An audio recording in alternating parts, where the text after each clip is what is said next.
जब जब छुआला का हो हसुर बुराई बुझी हो जवान भइलू माचा जब आई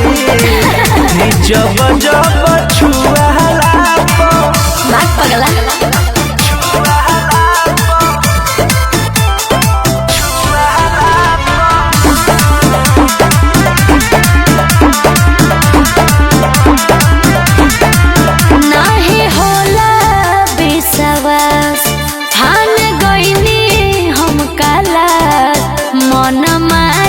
बैठल रहिला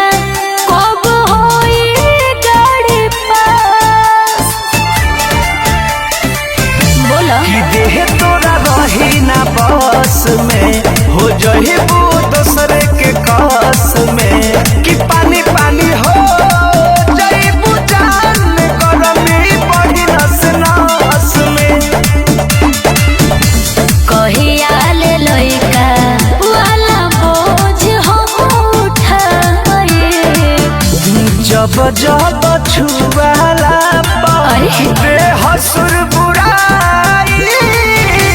बुझी हो जवान भइलू माचा जब आई हो दादा जब जब छुआला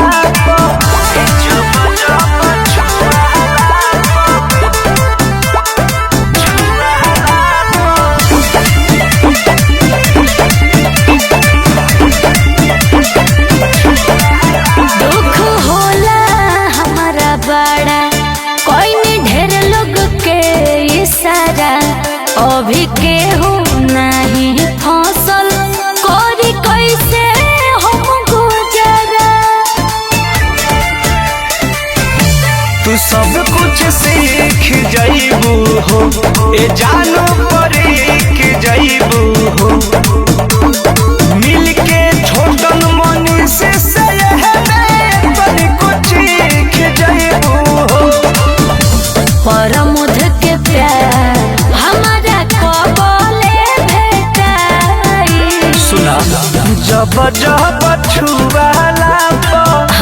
बेहसुर बुराई बुझी हो जवान भइलू